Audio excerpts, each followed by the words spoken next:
Et salut à toutes, salut à tous, bienvenue sur N1, votre émission 100% basket des équipes de The Playoff. Ça y est, la saison est finie, on a eu la révélation, on sait qui est champion, no spoil, c'est OKC qui a gagné à domicile 103-91 contre Indiana.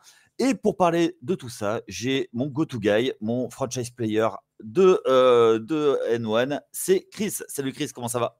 Salut Yannick, salut à tous, salut à toutes, ravi de vous retrouver. Match 7 des finales NBA, on avait fait le débrief et la preview dans le podcast précédent, toi et moi, et là on se retrouve à l'issue de cette fin de saison NBA 2025, et nous avons donc un champion et un nouveau champion. Ouais, tout à fait. OKC, alors on n'était pas d'accord là-dessus, mais oui, on va dire que c'est la franchise qui a anciennement été Seattle, qui maintenant est arrivé à OKC, qui est champion. Avant de commencer, on va parler de tous nos amis. Il y a un épisode de First Pitch qui est sorti, la saison de baseball qui suit son cours. Beaucoup de choses qui se passent pendant la saison. N'hésitez pas à aller jeter une oreille. Toi, Chris, la WNBA, toutes les semaines. C'est ça, tous les débuts de semaine, lundi ou mardi exceptionnellement, on retrouve l'actu du basket féminin du côté de la WNBA avec les compères Elliot et Tom. Ouais. Également, vous pouvez aller jeter une oreille sur Tailgate avec 3 podcasts. Donc, l'ELF avec les Paris Musketeers qui ont gagné 2e match d'affilée contre les Frankfurt Galaxy ce week-end. Je sais que toi, Chris, tu me chambres à chaque fois parce que, bon, c'était le début de saison, ils ont eu du mal. Mais on a vaincu le signe indien. Et voilà, ça laisse des regrets sur le début de saison.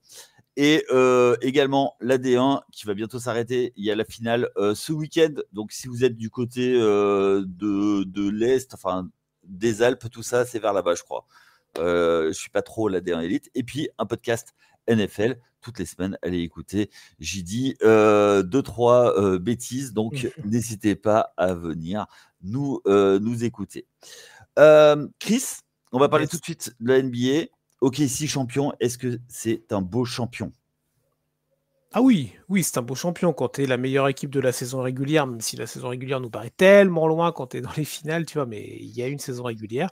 Tu es la meilleure équipe, tu as déroulé toute la saison, tu as eu un beau parcours de play-off, tu t'es un petit peu fait peur contre Denver, on en avait suffisamment parlé, tu étais au match 7, mais de mon point de vue, du point de vue de pas mal d'observateurs, ça a permis de mettre le petit step-up et le petit coup de collier, je pense, suffisant pour continuer, poursuivre l'aventure et donc arriver là où ils en sont arrivés. Beau champion, logique, mais avec un parcours en finale un petit peu plus tortueux que ce qu'on aurait pu envisager. Ouais, complètement. Moi, je trouve que c'est un champion tout à fait logique, mais il y a un petit coup de bizarre, dans le sens où, quand on avait fait la preview au départ, on pensait qu'ils allaient rouler sur Indiana, et ça n'a pas été le cas.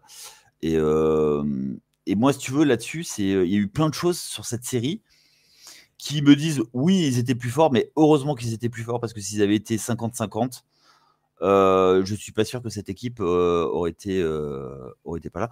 Et malgré tout, il y a une personne à qui je pense du côté de OKC, c'est Sam Presti, qui avait pris un risque de malade, c'est-à-dire qu'il a décidé de faire un rebuild complet en tradant Russell Westbrook, qui était le joueur iconique, peut-être un de tes joueurs préférés de toute l'histoire, le OKC Russ West, en tradant Paul George pour récupérer chez Gilgeous Alexander, notamment, en accumulant des tours de draft, en essayant quelque chose de fou.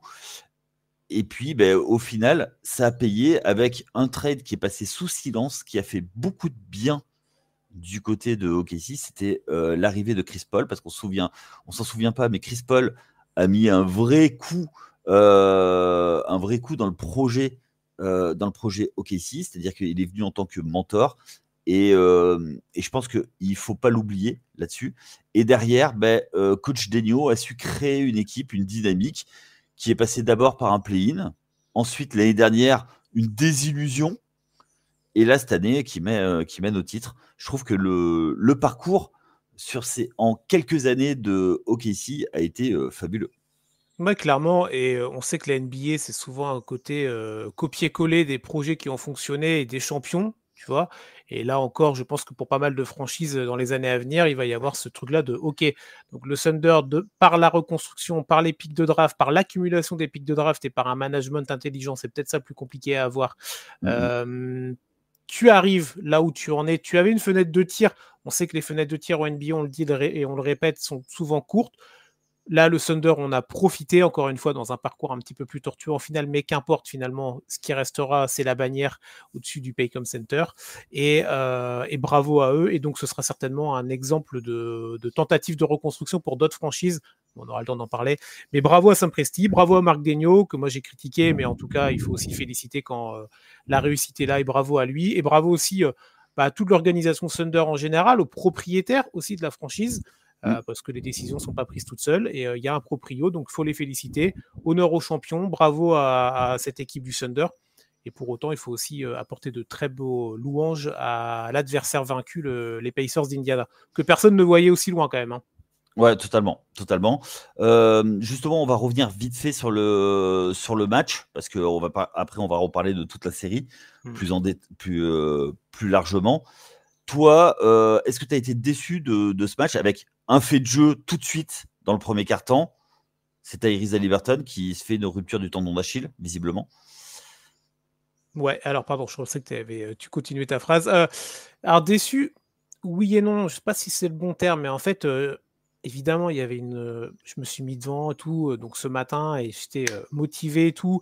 Le match a bien démarré en plus, ça se rendait coup pour coup. Haliburton en plus il avait deux ou trois paniers longue distance. 3 points directs. C'est ça, donc tu fais un 3 ok, sur 4. dans les commentaires de Bean, c'est horrible parce que le temps mort juste avant sa blessure à 4,55 là, de la fin du premier quart-temps, ils font un petit speech sur Liberton et t'as Rémi qui dit, il parle à Jacques et Xavier là, et il leur dit bon, bah, on a complètement oublié la blessure de Tyrese Haliburton en fait. Ils le disent dans le temps mort juste avant, c'est terrible. Et Ouais. ils se pètent l'action d'après. L'image m'a donné des frissons. Alors après, aux États-Unis, ils l'ont montré, remontré. Au bout d'un moment, c'est bon, on avait compris. Mais on veut pas voir ça, on a ah mal, ouais, en même temps. j'ai pas souvenir. Alors il y a eu des graves blessures dans l'histoire et tout, mais celle-là, moi, elle m'a vraiment, je te jure, je me suis un peu recroquevillé sur moi-même. J'étais dans mon canapé et tout, et c'est horrible. D'abord pour lui évidemment, pour la franchise, pour tout ça, mais d'un point de vue du spectateur que j'étais, ça m'a fait mal. Et du coup après, ouais, il y a une petite déception dans le sens où en fait, on en avait parlé, Yannick, un match 7. Tu peux pas écrire l'histoire en avance, tu peux avoir des scénarios improbables.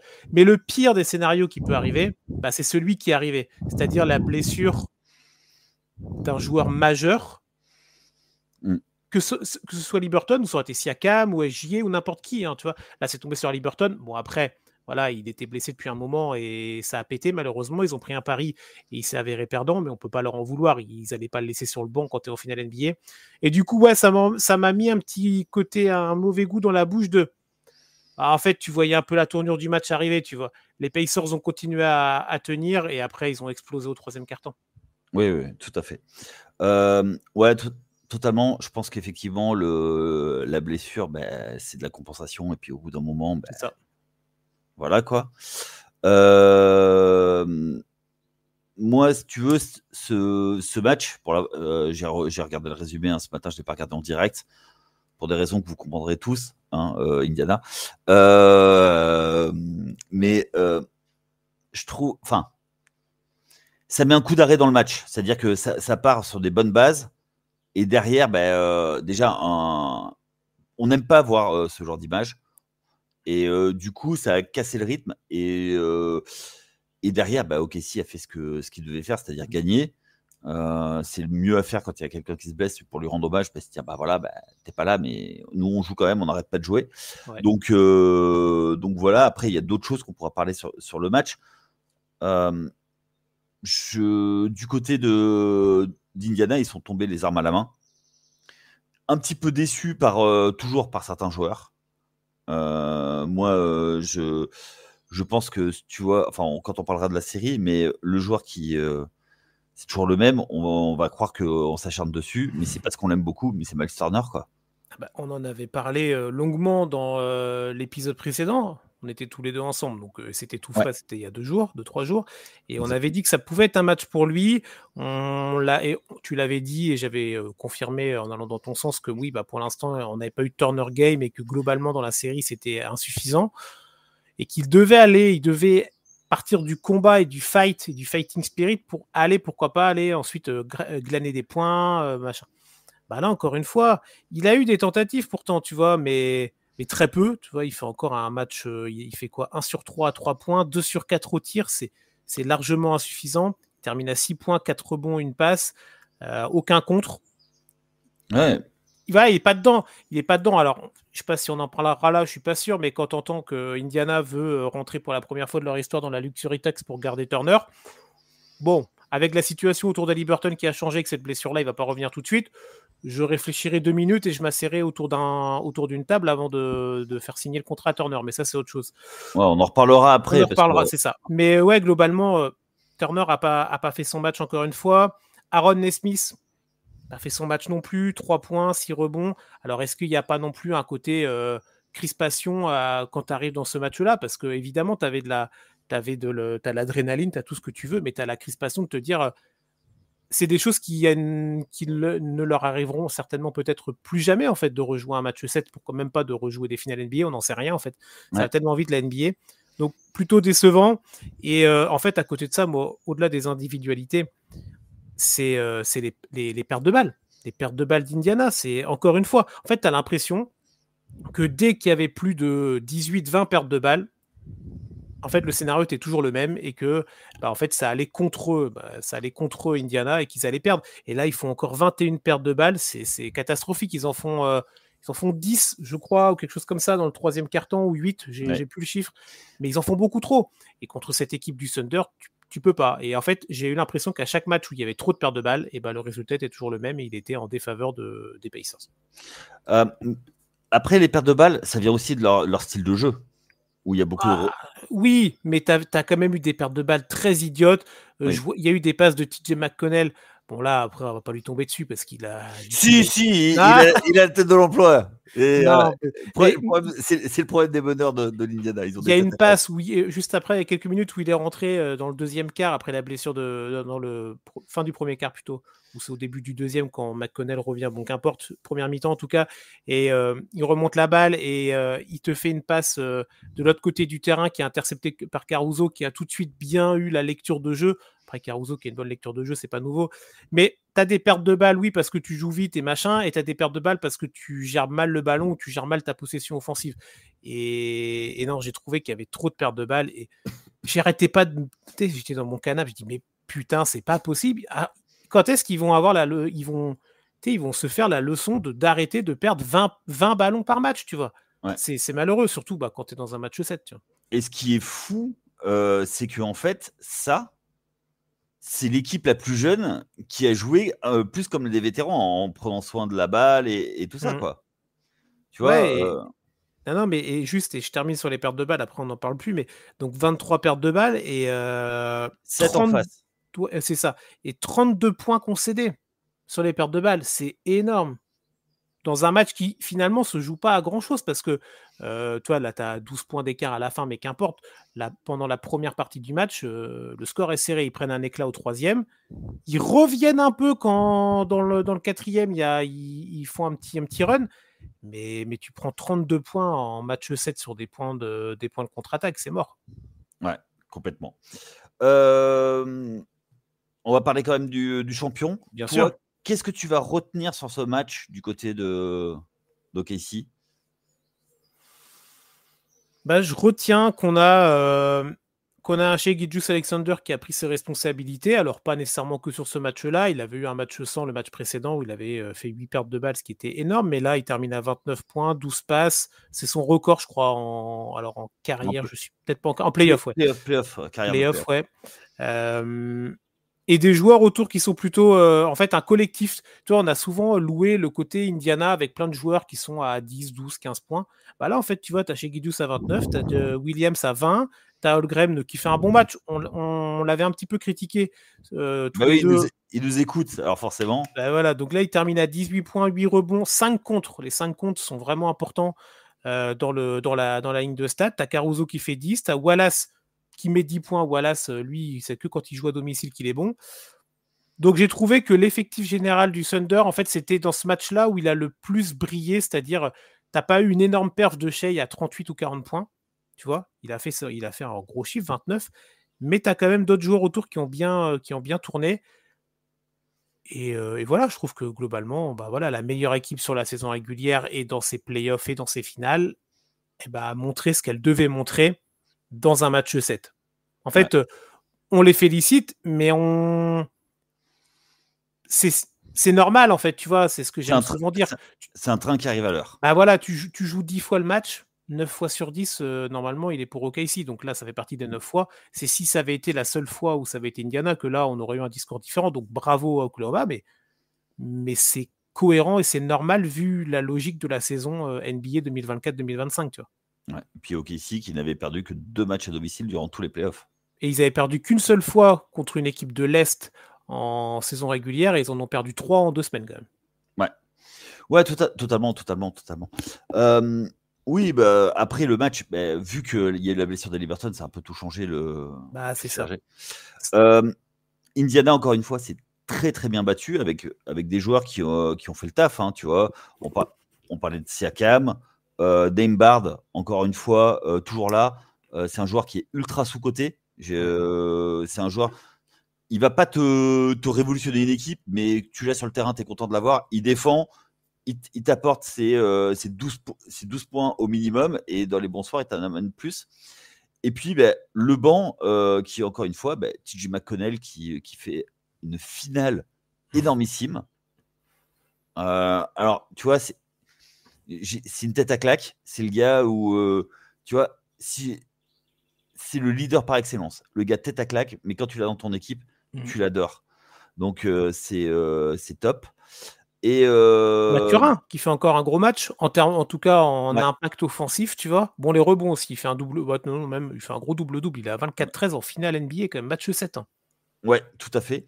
Et voilà, après, Obi Toppin, qu'on a loué pendant toute la finale, il passe un peu à côté de son sujet. Après Toppin, il a eu 2 gros matchs, le match 1 et le match 6 du coup. Et à chaque fois, du coup, Indiana l'emporte. Donc après, voilà, Yaya, tu posais la question quand on en faisait l'émission précédente, est-ce que tu vois un facteur X? Et moi, je t'ai répondu, j'en vois pas nécessairement, tu vois. Bon, là, on pourrait citer Mathurin ou même McConnell, tu vois. Mais bon, Toppin, on peut pas lui demander d'être à 15 ou 20 points par match. C'est pas son rôle, sinon il serait pas là, tu vois. C'est ça, exactement. Donc, et puis, comment il s'appelle, Rick Carlisle, encore une fois, qui a démontré toute sa science du coaching, qui a monté cette équipe. Je crois qu'on peut que le féliciter parce que c'est un des coachs, je parlais de sous-côté, mais un des coachs qui est clairement sous-côté. Il n'est jamais annoncé dans les très très gros marchés. Mais c'est un coach qui va t'amener quelque chose et qui va te faire gagner des matchs, qui va avoir une influence sur les matchs. Et ça, vraiment, c'est hyper cool à voir, soit en termes d'ajustement, en termes de tactique, en termes de management. Il drive ses équipes de main de maître. Déjà avec Indiana à l'époque, il avait fait quelque chose de grand. Là, avec Détroit, il avait fait du bon taf. Avec Dallas, on n'en parle pas, on n'en parle même pas, puisqu'il a été champion avec Dallas. Enfin voilà, le gars, en plus, il est loyal avec Indiana, il est revenu avec Indiana. Et même quand ça a été compliqué, il a réussi à remonter une équipe compétitive, toujours underdog. Eux, ils ont pris, toujours Indiana, ils ont pris le parti de ne jamais tanker.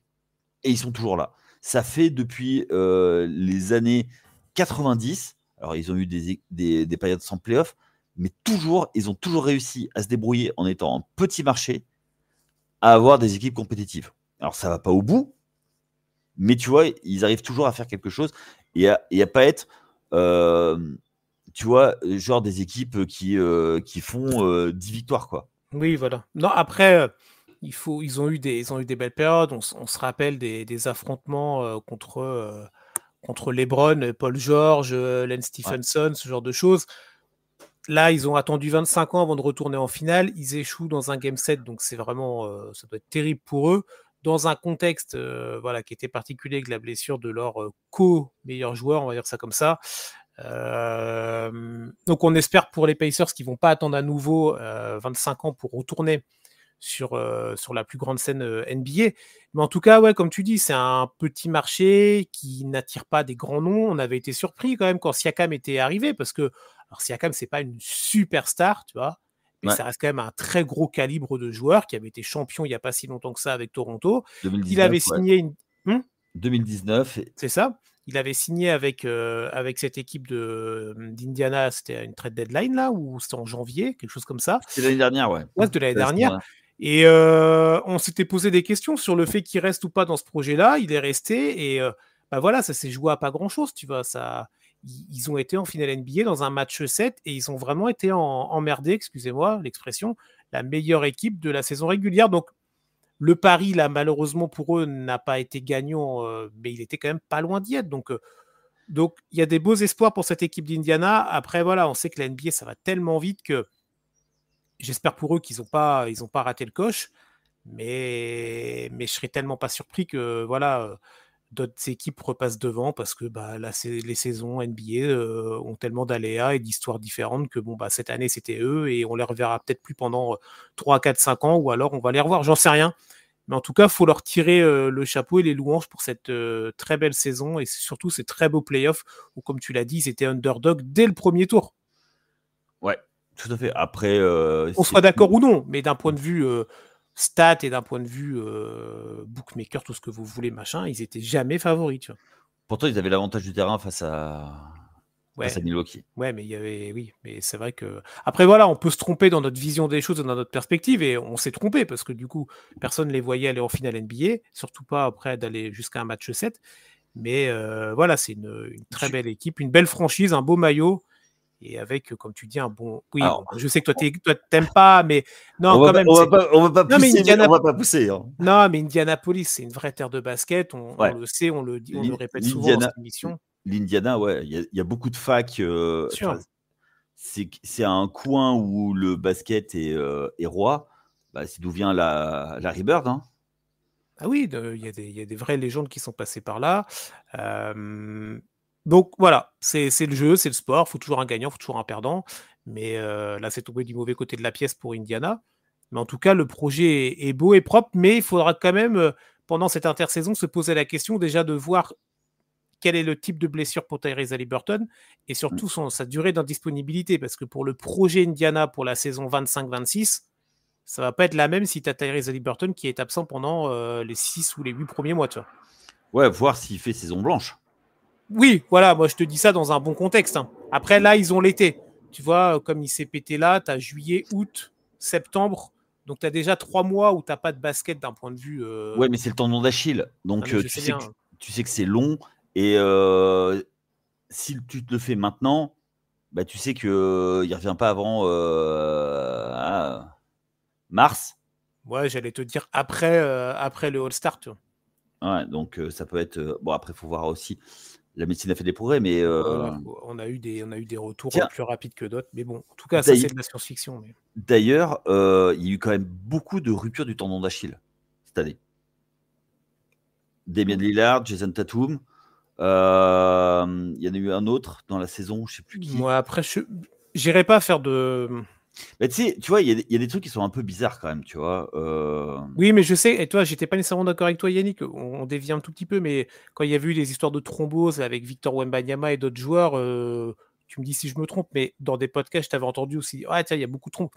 Moi, j'irai pas faire des liens entre les trucs. Les blessures sont malheureuses, sont comme ça. Après, oui, peut-être que cette année, il y a eu plus de ruptures de tendon d'Achille que d'autres années, j'en sais rien. Je tiens pas les chiffres et personne ne les tient. Donc voilà, moi j'en sais rien, chaque situation est différente. J'entends ce que tu dis, mais moi je m'arrête à ça, tu vois.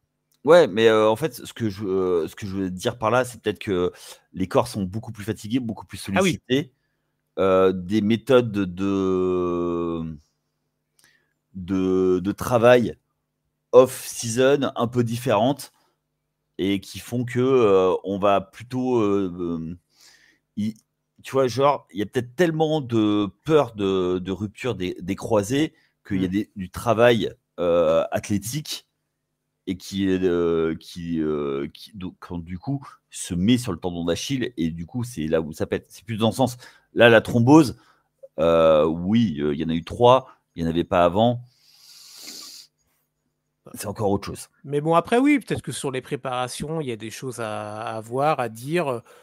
Dans les joueurs que tu as cités, tu en as quand même, ils ont eu l'été olympique en 2024. Alors, ils ont plus ou moins joué. On va pas faire de punchline gratuite pour certains joueurs. Mais tu vois, sur une durée de saison, c'est très long. Donc, voilà, chaque contexte est différent. Chaque situation Oui, mais a sa vérité. bah, Mais t'es tout, mais il y a Haliburton. Liberton, voilà, et c'est toujours dommage parce que même nous qui n'aimons pas forcément les Boston Celtics, tu vois, quand il y a eu cette blessure de Tatum contre les Knicks, bah, c'est toujours malheureux d'avoir une blessure d'un joueur vedette, encore plus quand c'est un joueur vedette, parce que du coup, ça impacte immédiatement soit l'issue d'une série pour le Boston-New York, ou l'issue d'un match pour celui qu'on a eu la nuit dernière. Ouais, complètement. Ah bah, on a beau détester les maillots, les joueurs, on n'a rien Bien contre sûr, eux. bah oui. C'est les maillots qu'on n'aime pas. C'est ça. On va revenir, pour conclure, on va revenir sur OKC. Très beau champion, on l'a dit, qui atteint le Graal. Pour moi, si tu veux, est-ce que pour toi, ça peut devenir une dynastie? Non. Non, parce que moi, j'y crois. Là, dans la NBA actuelle, je trouve que c'est difficile, voire impossible de pouvoir te dire, OK, là, ils ont gagné un titre, donc c'est eux qui vont être la dynastie des 3, 4, 5 prochaines saisons. Il y a eu quoi? Il y a eu 8-9 changements de champions NBA. La dernière fois qu'il y a eu un back-to-back, c'était les Warriors, là. Oui. Époque Kevin Durant, tiens, qui est dans l'actualité en plus. Mais non, moi, j'y crois pas. Je te dis pas que cette équipe-là, on va pas la retrouver en finale NBA ou ce genre de choses. Mais non, parce que regarde, Boston, on disait l'année dernière, tiens, ils ont gagné, on va les revoir en finale NBA pour les 3-4 prochaines saisons parce que c'est la plus forte équipe à l'Est. Bah non, en fait, parce qu'en saison régulière, l'année suivante, ils n'ont pas été les plus forts. On a été les premiers, non, mais on a fait partie de ceux qui ont critiqué les moments de down en début d'année 2025 des Boston Celtics. Ils se sont pris la blessure de Tatum contre les Knicks, c'est un fait malheureux, mais ça fait partie du sport, on en vient d'en parler.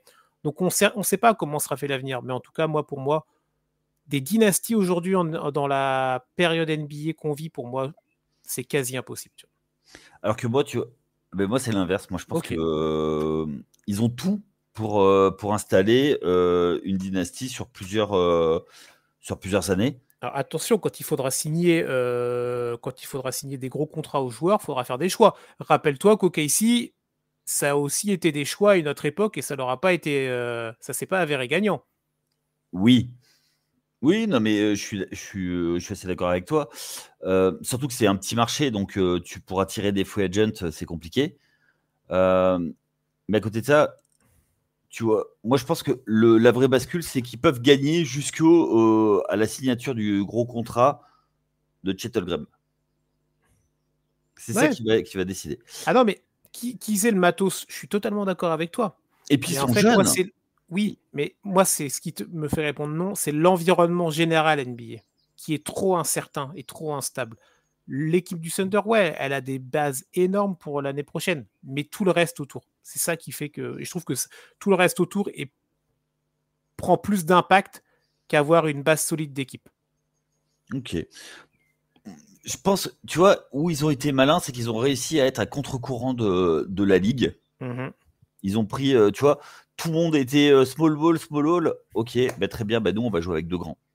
Non, mais c'est clair. C'est clair. Mais même dans le projet de construction. Voilà.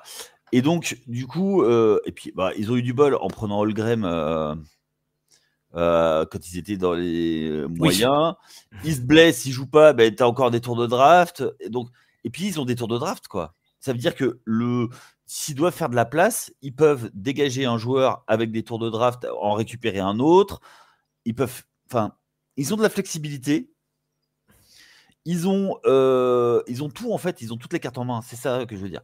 Non, Après, et puis je pense, excuse-moi, Chris, non, t'inquiète. je pense qu'il y a juste une chose, c'est que leur seul point faible est en train de se renforcer parce qu'il va avoir la confiance, c'est Marc Dagneau. Ouais, bah oui, là, il a le succès pour lui. Et c'est vrai que tu as totalement raison et qui peut être un bémol dans mon interprétation dans la réponse que je t'ai apportée, c'est que c'est vrai que c'est pas comme si là, le Thunder avait cette équipe-là et qu'il n'allait pas faire venir de futurs talents avec tous les pics de draft accumulés par Sam Presti. Il en a encore 4 valises dans la soute, tu vois. Donc, il va y avoir une dégénération et une régénération des talents dans cette équipe d'Oklahoma. Donc, en fait, peut-être que si tu n'arrives pas à faire signer tout le monde quand il faudra faire signer les gros contrats, en fait, tu n'auras peut-être pas besoin. Parce que comme tu vas continuer à accumuler des talents et comme on sait qu'ils ont le nez pour piquer les bons joueurs, et ben en fait, si toi, tu veux pas signer parce que tu veux un trop gros contrat, on va te laisser partir ailleurs parce qu'on en a 3 derrière qui sont aussi bons ou qui ont un potentiel énorme. Donc là-dessus, ça peut être en tout cas quelque chose dans le bon sens pour Oklahoma. Et on a souvent critiqué pendant toute cette finale Marc Dagneau. Il y a une chose qu'il a su faire, c'est créer la hiérarchie dans son équipe. Et en fait, dans le basket, c'est le truc le plus compliqué à faire. C'est tous les joueurs sont persuadés d'être des franchise players et d'être le meilleur joueur de la ligue. Mais sauf que il faut réussir à faire respecter une hiérarchie et chacun avec des rôles. Et je trouve que ça, c'est la vraie force du côté d'OKC. Et tu as des gars qui symbolisent ça. Tu vois, un Luguentz Dort, c'est le gars typique. En fait, il rentre dans son rôle de fouillendi qui plante les shoots qu'il faut, qui défend sur la star adverse tous les soirs sans se plaindre. Ah mais c'est clair, Caruso aussi. Regarde combien de fois on a loué son travail défensif. Alors parfois, au niveau d'adresse, et pour Lou Dort, c'était pareil, c'était plus compliqué.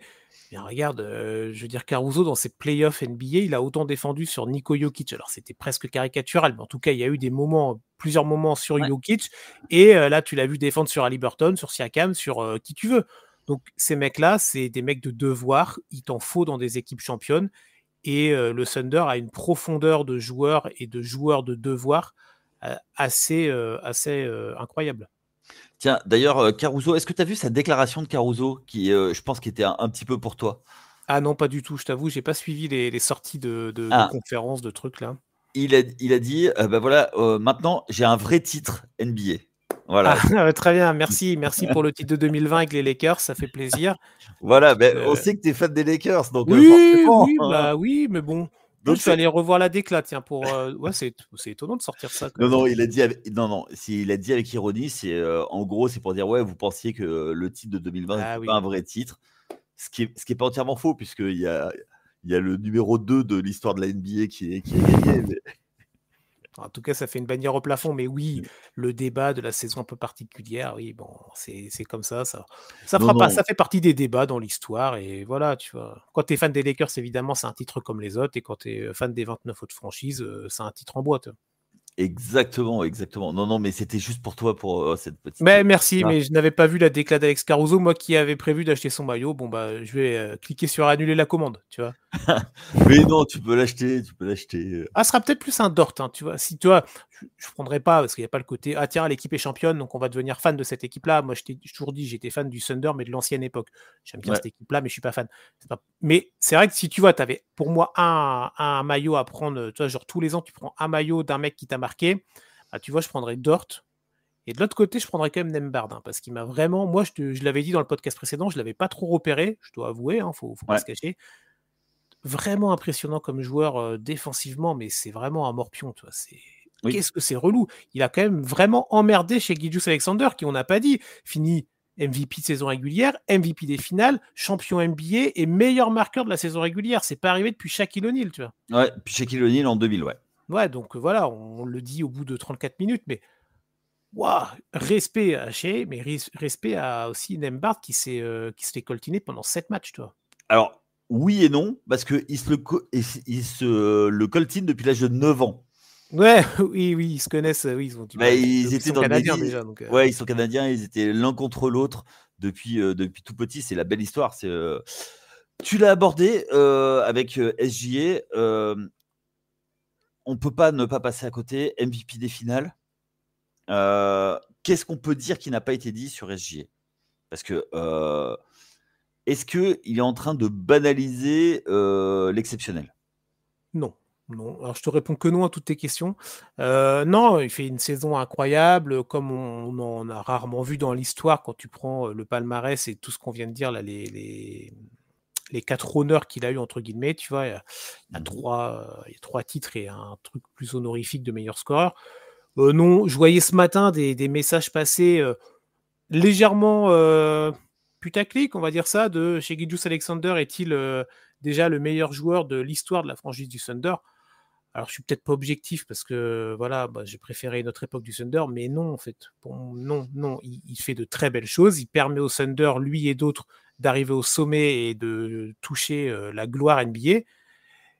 Et non, tu as des joueurs, en tout cas pour moi, mais ça reste très personnel, qui ont plus d'impact et qui me touchent plus au cœur et qui touchent peut-être plus au cœur des fans historiques du Thunder que chez, sans lui enlever toute la réussite qu'il a pour lui cette saison et cette magnifique carrière qu'il a. Il est encore jeune. Mais non, très belle saison de chez, mais voilà. On verra l'année prochaine, tu vois, s'il arrive à... En fait, c'est ça. C'est d'arriver à être performant et être au haut niveau sur la longueur. Je te dis pas qu'il va se casser la gueule la saison prochaine. Là, il fait une saison très, très, très, très, très, très haute dans l'histoire. On va voir la suite. Ok.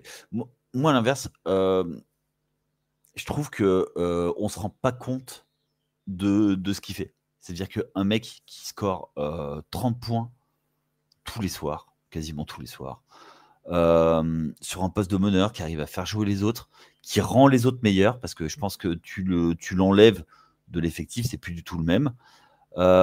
Il a le meilleur joueur de l'équipe adverse, le meilleur défenseur de l'équipe adverse qui va défendre sur lui. C'est juste incroyable. J'étais très sceptique et je l'avais dit au début des playoffs où je disais ok, si c'est bien, mais il faut qu'ils apprennent à savoir gagner. L'année dernière, il a fait un choke monumental en quart de finale des JO. Moi, je pensais que c'était, tu vois, un gars qui n'était pas capable de savoir gagner, et là, il a montré qu'il savait gagner. Ouais, clairement. Et même quand il a un échec, il revient plus fort. Tu vois, donc moi, ce gars, big respect. Je trouve que oui, la saison est là, mais ça fait plusieurs saisons qu'il monte en puissance. Est-ce qu'il va encore pouvoir continuer à progresser? Moi, je trouve que dans le playmaking, même s'il prend beaucoup de shoots, il arrive quand même à faire jouer les autres. Alors, c'est vrai qu'il y a un petit peu moins de passes décisives que d'autres joueurs stars, mais ça vient de son jeu parce que c'est un scoreur, c'est un board scorer.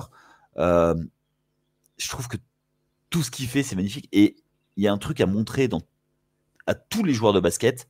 Comment obtenir les fautes? Exactement. Ouais, en plus, c'est ça. Ah bah, tu vois. Mais il sait aller chercher les fautes, en fait. Tu vois, quand il est en galère avec son shoot, parce que là, tu vois, il fait un 8 sur 27 au shoot. Ah oui, l'adresse est pas folle. Il n'est pas folle. Mais qu'est-ce qu'il va faire? Il va aller chercher 11 points au lancer franc. Alors, c'est vrai que sur la ligne, il tout le monde aux États-Unis se moque de lui sur ses fautes, mais il va les chercher. Tu vois, c'est un gars qui sait aller chercher les fautes, et c'est un vrai savoir-faire, parce que tu vois, quand tu es en galère, tu sais que en fait, tu as 10 points tous les soirs qui vont arriver des lancers francs. Et pour arriver à 20, tu vas plus vite, quoi. Ah oui, ça c'est clair. Tu n'as plus que 7 paniers à marquer, quoi. Non, mais très curieux de voir la suite pour Shea, et c'est vrai que tu as raison. Dans son histoire en NBA, il ne fait que progresser, et on l'avait vu depuis déjà aux Clippers quand il était jeune, et quelle connerie de la part, encore une des Clippers de le trade en plus contre Paul George. Tu sais que Jerry West s'était opposé à ça. Hein. C'était opposé à ce... et il a un peu de basket, hein, Jerry West. Hein, donc, bon, en tout cas, ça a été des choix. Mal leur en a pris pour les Clippers, en tout cas. Mais on avait vu, en fait, la progression de chez Gilgeous-Alexander. Et même à une époque, on s'était posé la question. Il montait en régime, mais le Thunder était toujours aussi mauvais. Et on se disait, pendant combien de temps encore le Canadien allait accepter de rester dans une équipe qui était mauvaise. Donc, le projet s'est accéléré et là, maintenant, il n'y a plus de débat là-dessus. Mais alors, si je peux me permettre, il est passé de soliste à chef d'orchestre. Ouais, mais souvent, quand tu es un très bon joueur dans une équipe de merde, souvent, tu es soliste, tu vois. Oui, mais à côté de ça, tu vois, il y a eu une arrivée qui a changé la donne, c'est Chet Holmgren, qui, dès son arrivée, avec ses défauts, ses limitations, il a monté le niveau du Thunder. Et pour moi, le deuxième étage de la fusée, et je veux quand même lui rendre hommage, c'est Isaiah Hartenstein, qui a amené un truc dans cette équipe indéniable. Alors, ils l'ont payé très très cher. Beaucoup rigolaient de ce contrat de 4 ans et plus de 100 millions. Mais force est de constater, c'est que ça les vaut. Ça ramène la bague parce qu'il a amené sa dureté. Il a permis à d'autres joueurs, rien que par sa présence, d'être beaucoup plus serein. Moi, je pense à Holmgren, mais aussi à Shea, parce que quand il pose un écran, c'est un écran panoramique. et derrière, tu vois, avec du playmaking, avec plein de choses. Et pour l'avoir eu au Knicks pendant 2 saisons, ça fait grave de bien d'avoir des joueurs comme ça, des joueurs de devoir, même si tu les payes cher. Et voilà. Avant de conclure, je voulais juste faire un big up parce qu'on a un Français champion NBA. Alors, il n'a pas beaucoup joué. On espère qu'il va trouver sa place dans la ligue rapidement. C'est Ousmane Dieng, un Français qui est champion. Ça fait toujours du bien. Il est rentré sur le terrain dans les garbage time, mais il est rentré sur le terrain. Donc, je voulais quand même mettre en avant encore une fois la formation française qui se développe de plus en plus, qui amène de plus en plus de joueurs sur le sol américain. Soit des choses.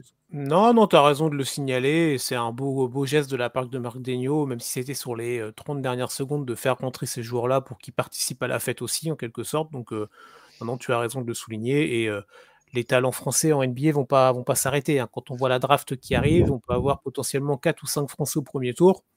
Alors, peut-être pas au niveau qu'on avait l'année dernière avec 1 et 2, mais encore du talent brut francophone, français déjà, et francophone plus globalement, qui va arriver sur les parcs NBA. Donc, on s'en félicite évidemment, c'est toujours un plaisir.